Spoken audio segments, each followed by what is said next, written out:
La única muestra de arquitectura vasca en el Nuevo Mundo es el frontón. Encontramos todo tipo de frontones, desde los de una sola pared en Terranova al de Jordan Valley en Oregón, pasando por los coquetos frontones de Tijuana y México. Sin embargo, desde el siglo XVI y hasta hoy mismo, siempre ha habido arquitectos vascos que han destacado en el Nuevo Mundo. Algunos ejemplos notables los encontramos en Venezuela y México.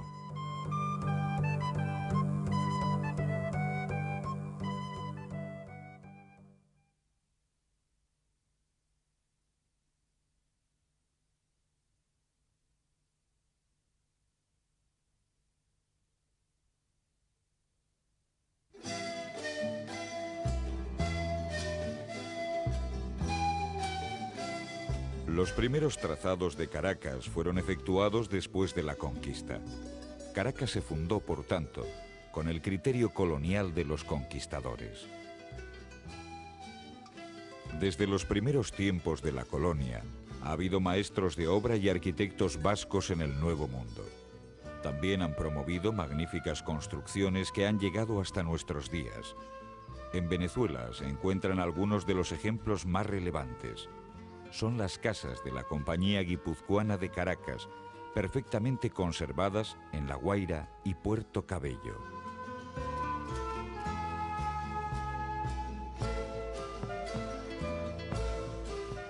La Real Compañía Guipuzcoana de Caracas, creada por vascos ilustrados en 1728, fue la encargada de gestionar y proteger el comercio de café, cacao y añil, del que llegó a conseguir el monopolio absoluto.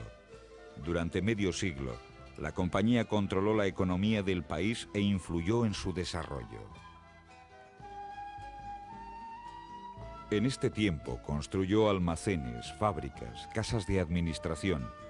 En La Guaira, el puerto de Caracas, y uno de los más importantes de Venezuela, a 25 kilómetros de la capital, está la hoy conocida como Casa Guipuzcoana. Servía de sede administrativa y de almacenes de cacao. Su construcción rompía con el estilo de edificaciones anteriores, que eran de estilo andaluz y canario. Uno de los 3 edificios que la Compañía Guipuzcoana tenía en La Guaira, quizá el más importante, es el de la factoría. En él llaman especialmente la atención los balcones, tanto el central como los de las esquinas, con balaustradas en toda la altura del antepecho. En la actualidad, la Casa Guipuzcoana es uno de los monumentos arquitectónicos más significativos del patrimonio histórico de Venezuela.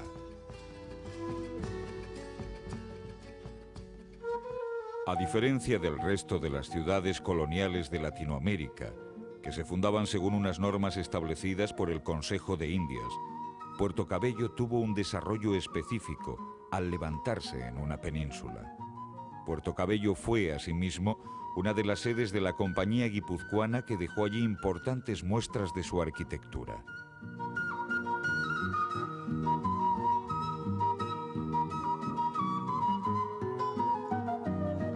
Puerto Cabello era una ciudad amurallada. La gente de servicio vivía en chabolas fuera de la muralla, en la zona llamada Puente Afuera. Dentro del recinto amurallado, en Puente Adentro, estaban todas las instalaciones de la compañía y las casas que estaban relacionadas comercialmente con la guipuzcoana. Eran las casas que más valor tenían desde el punto de vista arquitectónico, ya que estaban construidas con los mejores materiales. Las primeras, las más antiguas, que son las de la guipuzcoana, bueno, no te olvides que son siglo XVIII, entonces están influenciadas por el barroco, ¿no? Eso se influencia en los canes de sujeción de debajo de los balcones. Son canes muy trabajados, de varias filas de canes superpuestos, muy barrocos. Luego, durante el tiempo, quiero hablar de las barandas. Las barandas no son de barrotes enteros de arriba abajo en toda la baranda, sino que son cortadas. Eso es vasco también, o sea, que haya un tablero abajo y de ahí sale el barrote. Eso es vasco. Las barandas tienen influencias también de otros estilos y de otras épocas. Hay barandas de hierro colado que son de influencia antillana, de influencia curazoleña, hasta de influencia de Nueva Orleans, influencia caribeña. Hay también, luego, durante la historia, en los canes se influencian los estilos, por ejemplo, el fin de siglo, el Art Nouveau, hay influencias Art Nouveau, hay influencias Art Deco, pero siempre en los balcones. Como te digo, el balcón es el elemento protagonista de Puerto Cabello.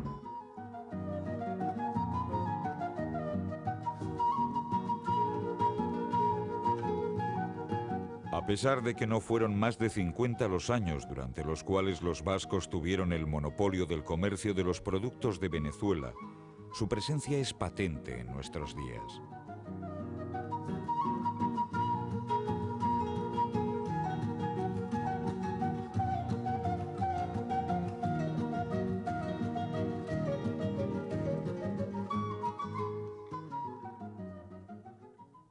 La primera influencia es la vasca, que se refleja en la casa guipuzcoana que llamamos. Después esa influencia vasca fue cambiando, porque los barcos de la compañía guipuzcoana paraban en Canarias y traían obreros para construir, y entonces ellos hacían las casas de la forma que las sabían hacer.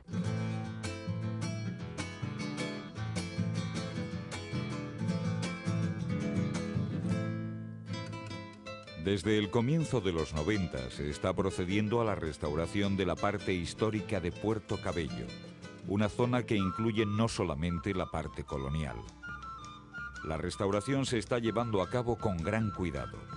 Destacan, sobre todo, los colores de los edificios, muy similares a los que tenían originalmente y que se obtenían con productos naturales como el añil, la cal y la terracota.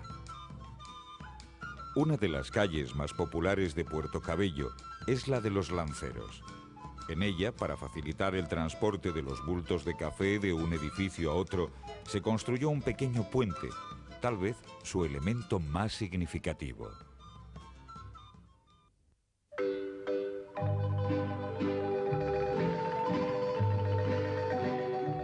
Los vascos fundaron y financiaron, a través de la cofradía de Nuestra Señora de Aránzazu, que agrupaba a vascos de Vizcaya, Álava, Guipúzcoa, Navarra y de la diáspora, la construcción del Real Colegio San Ignacio de Loyola, hoy oficialmente de La Paz y conocido vulgarmente como Las Vizcaínas, quizá la institución más antigua de cuantas siguen siendo patrocinadas por vascos en el Nuevo Mundo.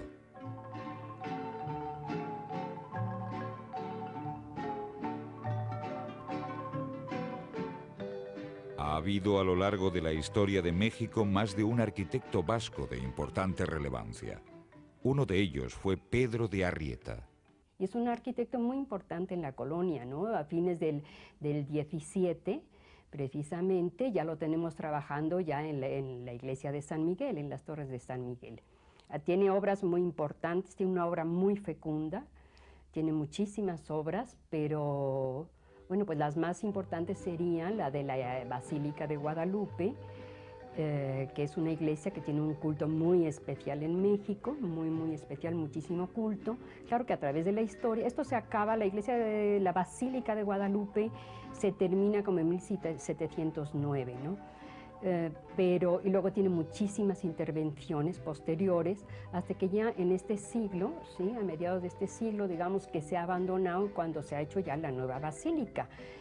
Y se está tratando incluso de arreglar estos hundimientos diferenciales que presenta, porque ya era verdaderamente un peligro esta iglesia ahora, ¿no? Pedro de Arrieta construyó también la Profesa, que es de la Compañía de Jesús, que está ahí la podéis todavía visitar, es en la calle de Isabel la Católica, que es de magnífica factura, muy buena construcción. Muchísimas bodas elegantes se hacían en la Profesa hace algún tiempo, porque es una iglesia muy suntuosa, muy estupenda arquitectura, ¿no? Tiene también la iglesia Corpus Christi y el convento, que el convento pues ya está derruido actualmente, desde el siglo pasado se derruyó, pero la iglesia permanece, esa la podéis ver, aunque ya con un uso muy distinto del que fue hecho, ya no es una iglesia, ahora se venden ahí artesanías, pero ahí está en medio de algunos edificios modernos, ¿verdad? Ahora Pedro de Arrieta fue además maestro mayor de todas las obras de la Inquisición, fue maestro mayor de las obras de catedral, de las concepcionistas también, y en fin, fue del Palacio Real en aquel tiempo. En fin, fue un arquitecto sumamente connotado.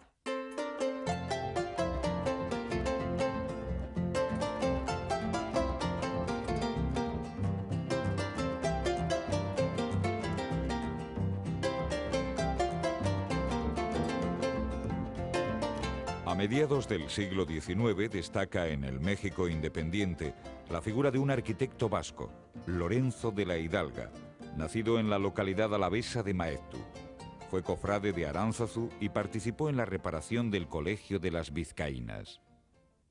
Lorenzo de la Hidalga se formó en Madrid, ahí obtuvo el título en la Real Academia de San Fernando, y se fue, por 1836, se fue a París y estuvo ahí 2 años trabajando con Le Proust y estuvo muy en contacto también con Viollet-le-Duc, estuvo 2 años y justo de allá vino para México, que llegó en 1838, llegó aquí, desde entonces también tuvo muchísima obra.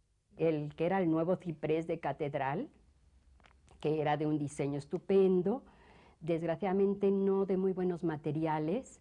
Y en 1943, ya en este siglo, decidieron tirarlo. Se decidió tirar porque quitaba toda la vista al altar de los reyes de catedral, ¿no? De él, desgraciadamente, mucha de su obra ya no está en pie, ¿no? Por la evolución de la ciudad y todo eso, muchas de sus cosas se han perdido, desgraciadamente.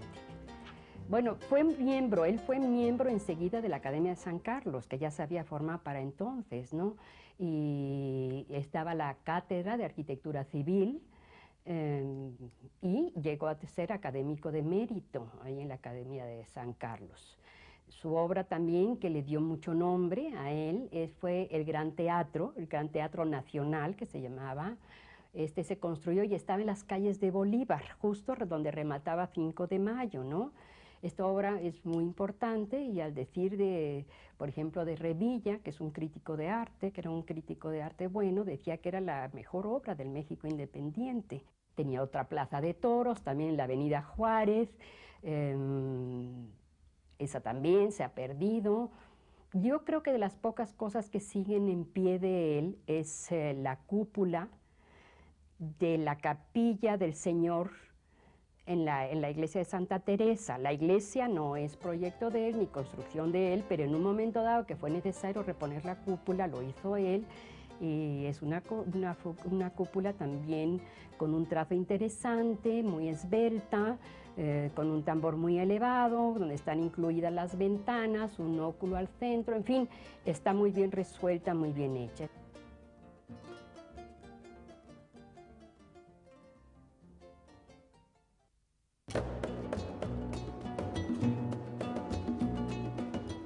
En 1939, cuando empiezan a llegar los primeros vascos exiliados de la Guerra Civil, Caracas era una tranquila ciudad de tan solo 300.000 habitantes. En En 1995 se calcula que solo en la capital viven más de 5 millones de personas. El crecimiento de la población de Venezuela es imparable. Se estima que cada 15 años se duplica la población del país. Caracas no es una excepción.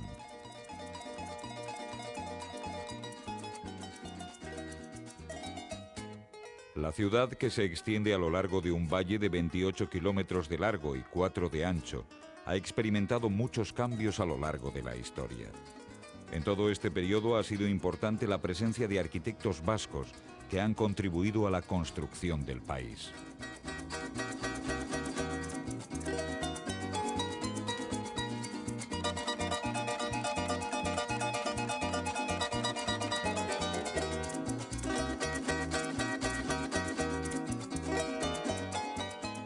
También en 1939, Venezuela permitía el acceso de un grupo de exiliados vascos seleccionados, entre ellos un grupo de constructores. Tras ellos, una segunda generación de arquitectos. Unos y otros dejarán su huella en la arquitectura de aquel país.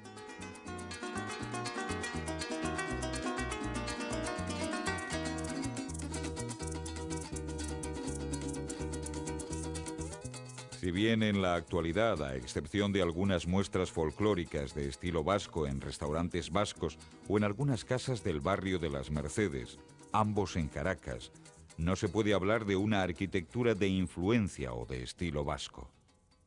Aquí en Venezuela, bueno, ha habido quizás poca influencia de lo que es la arquitectura vasca. Más bien ha habido la andaluza y la canaria. Porque quizás por eso, por lo que decía, el clima, digamos, era más parecido al que tenemos aquí que el vasco.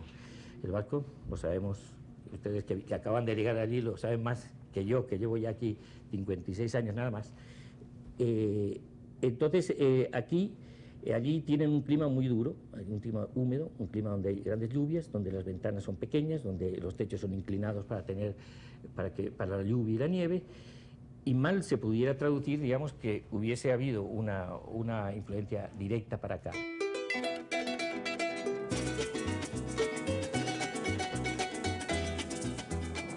En los tiempos de la dictadura de Pérez Jiménez, se construyeron enormes rascacielos que contrastan con las chabolas llamadas en Venezuela ranchitos.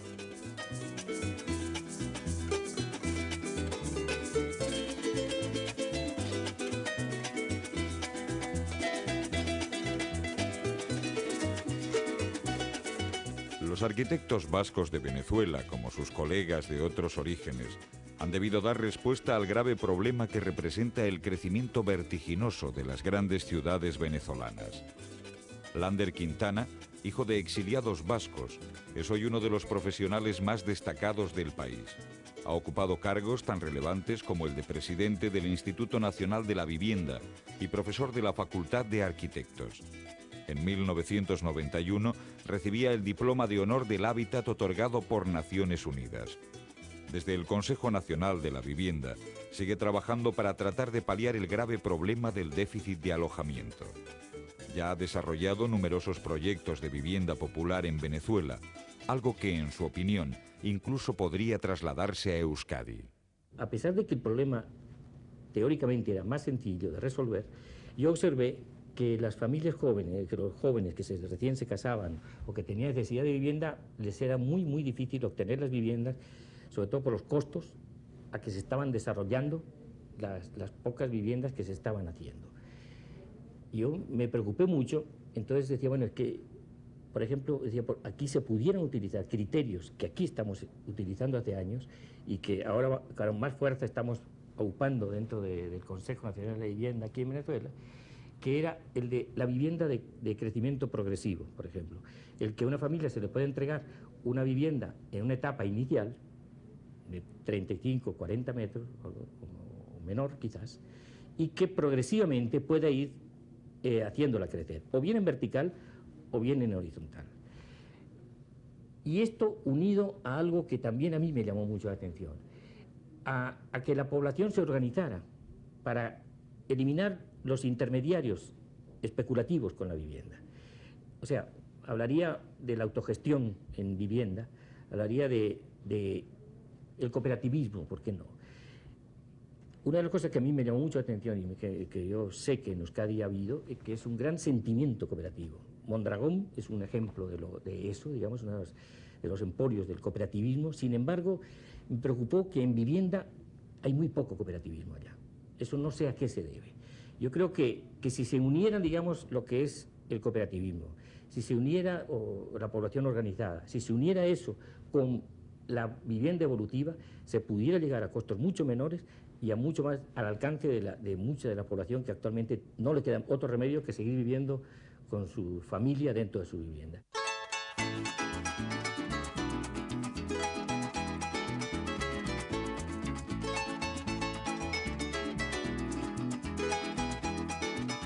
Las casas y edificios de Caracas son ejemplo de un crecimiento desordenado. Las zonas colonial e histórica han desaparecido casi en su totalidad. Quedan muy pocos edificios en pie, tan solo el Capitolio y aquellos que rodean la plaza de Simón Bolívar.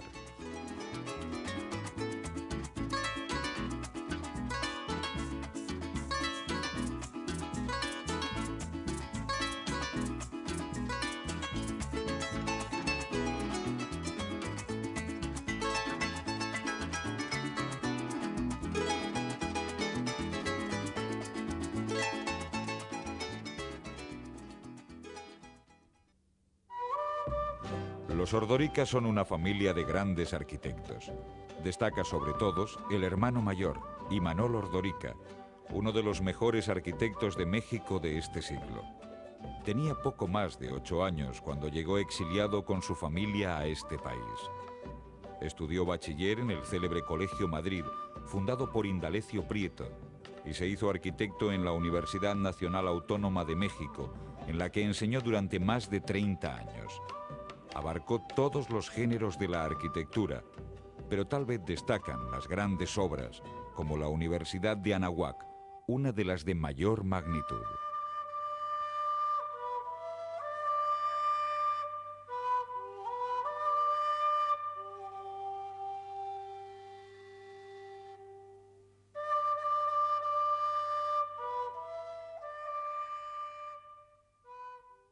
Mi padre, básicamente, su arquitectura fue siempre muy sólida, muy honesta, muy clara. O sea, el uso que dio siempre a los materiales fue materiales aparentes, en su estado natural, buscando siempre los contrastes entre materiales diferentes, pero nunca ocultando materiales como si fuesen otros, que se da mucho en arquitectura. Una arquitectura que respondía mucho a su personalidad, una arquitectura muy sólida, muy fuerte, muy expresiva. Se autocalificaba como un formalista y a pesar de que sabía que eso podría ser una descalificación en arquitectura, entendía que manejaba tan bien la técnica, el aspecto técnico de la arquitectura, que no le importaba ser calificado como un formalista.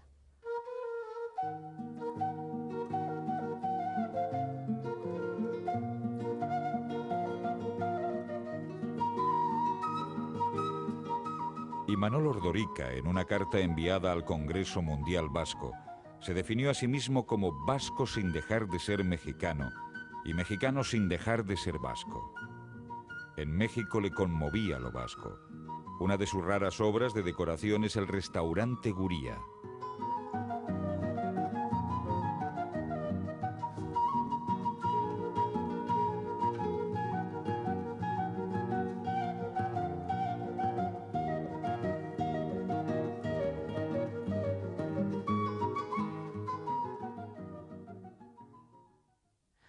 Hay efectivamente en la ciudad algunas construcciones, básicamente tipo comercial, como son restaurantes o tiendas, pero yo a eso no lo llamaría arquitectura, yo creo que eso es decoración de la arquitectura, como puede ser el caserío vasco, o concretamente el que diseñó mi padre también, que es el restaurante Guría, en el que utiliza, y ahí sí como decoración, una serie de elementos de la arquitectura tradicional popular.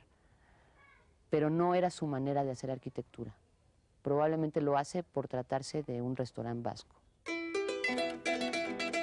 Han sido muchas las obras que ha dejado tras de sí el arquitecto Lequeitiarra, desde los conjuntos habitacionales, arquitectura comercial, hospitalaria, hotelera.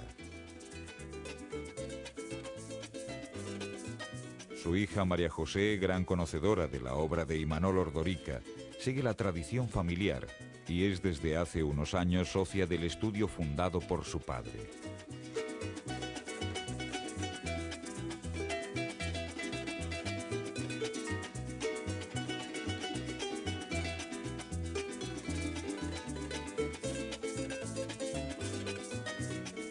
Imanol Ordorica eligió para descansar uno de los rincones más hermosos de México, Santiago Tepeclapa, un pueblo pequeño rodeado de montañas de colores intensos.